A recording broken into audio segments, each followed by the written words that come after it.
Every year, a load of mad blokes get in their cars, start their engines and drive for 24 hours. It's Le Mans, the Grand Prix of endurance racing, the oldest sports car race in the world, and bloody hard work. But even madder are the hordes of fans who jump in their own cars and drive down to the south of France every year to watch this historic spectacle. I mean, who'd bother? Well, it might not take 24 hours, but we've got two drivers in the shape of Simon and I. We've blagged this Peugeot 508 to go down in, and we're going to hit the road. But we'll need some tech to help us along the way, and we're travelling light. Yes, we've decided that we can make this journey with apps alone. So we've packed a couple of tablets, a couple of phones.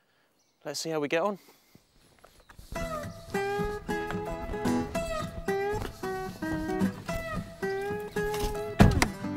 Pass my coffee, would you?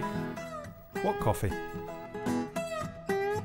Needless to say, we don't get far before we're lost.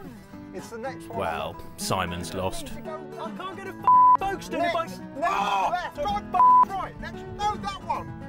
You're not driving a white van, you f***er. You can't just cut people up. Get the out. Get the out Stop of the being car. a gimmer. Get the out of the car. Ah, well.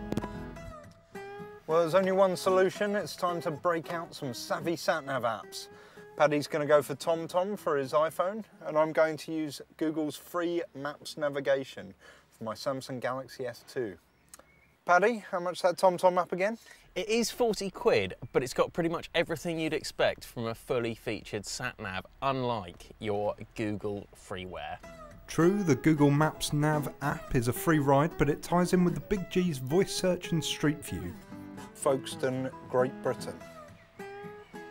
Can colour code roads to show how busy they are, and has a car dock mode for drivers.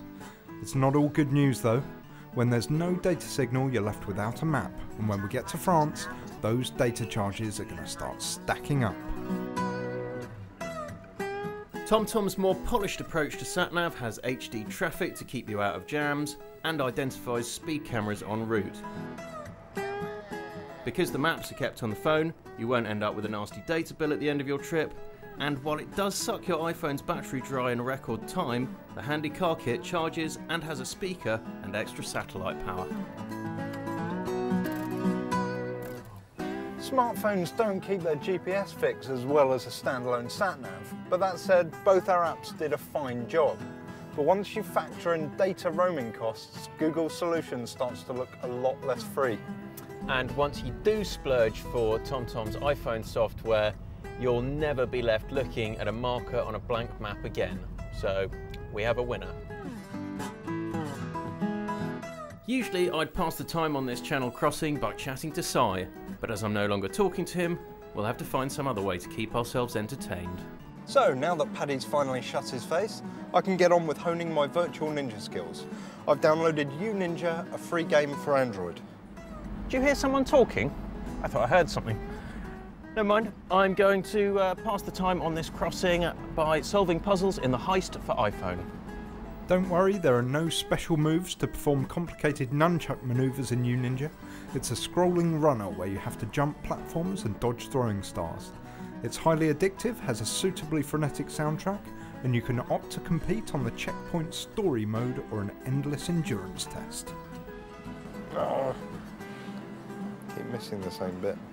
The Heist is shot to the top of the App Store's paid-for chart, and for good reason. It's a classic puzzler dressed up in gorgeous graphics and has that perfect balance of frustration and moorishness that forms the basis of every gaming great. Fun as UNinja is, after half an hour of jumping around in black pyjamas, I'm a bit bored, and to be honest, I'm jealous of Paddy with the Heist.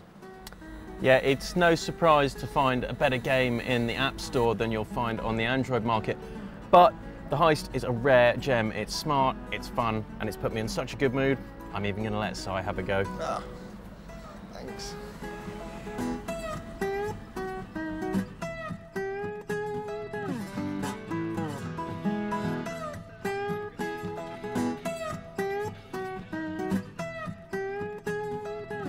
We've stopped off in this quaint French town to let people know about our trip. That's right, it's time to get social. Simon's loaded his iPad 2 with the experimental TwitePad, but my Zoom is rocking Seismic's more established Android social skills. Boring! Still, you've only got 6 followers, eh?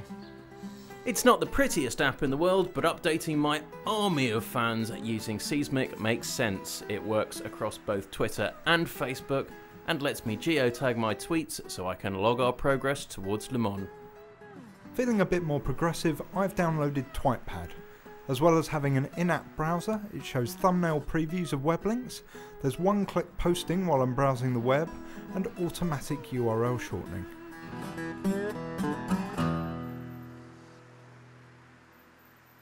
If this was a beauty pageant, Size App Totty would win hands down, but Seismic's Facebook support must count for something. It does, and your app's free. But on this occasion, we're going to give the gong to TwitePad. When you've got as busy social media life as I have, it makes the tweet reading go all the quicker. Winner, loser.